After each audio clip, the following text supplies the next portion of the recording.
பொட்டு வைக்கணும். எதையுமே நம்ம வந்து விடக்கூடாது அப்படின்றது வந்து ஒரு ஐதீகம் இருக்குது. ஏன்னா ஒரு பாத்திரத்துலேயும் வந்து நம்ம பொட்டு வைக்காமல் இருக்கக்கூடாது. எல்லாத்துலேயுமே நம்ம வந்து பொட்டு வைக்கணும்.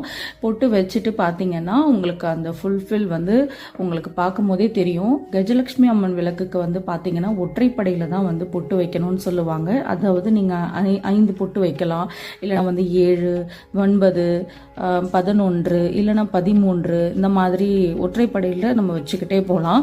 ஸோ நீங்கள் வந்து வைக்கும் போது மட்டும் அதை கவுண்ட் பண்ணிக்கோங்க. முக்கியமாக நீங்கள் வந்து வைக்கும் போது பார்த்தீங்கன்னா 5 பொட்டு வந்து இந்த மாதிரி இருக்கணும். இதை வந்து எப்போவுமே நம்ம வந்து விளக்குக்கு முகம் இருக்கு இல்லையா, அந்த முகத்துக்கு மேலே வந்து வைக்கலாம். விளக்கு எரியிற பக்கம் பார்த்தீங்கன்னா நீங்கள் 2 பக்கமாக வச்சுக்கோங்க. மொத்தமாக பார்த்தீங்கன்னா நான் 7 பொட்டு வச்சுருக்கேன் ஃப்ரண்ட்டில், 5 பொட்டு இங்கேயும், 6, 7 பொட்டு ஃப்ரண்ட்லையும், பின்னாடி 2 பொட்டு வச்சுருக்கேன். பின்னாடி வந்து கஜலட்சுமி அம்மன் முகம் இருக்கும், அங்கேயும் வந்து 2 பொட்டு வைக்கிறேன். மொத்தமாக பார்த்தீங்கன்னா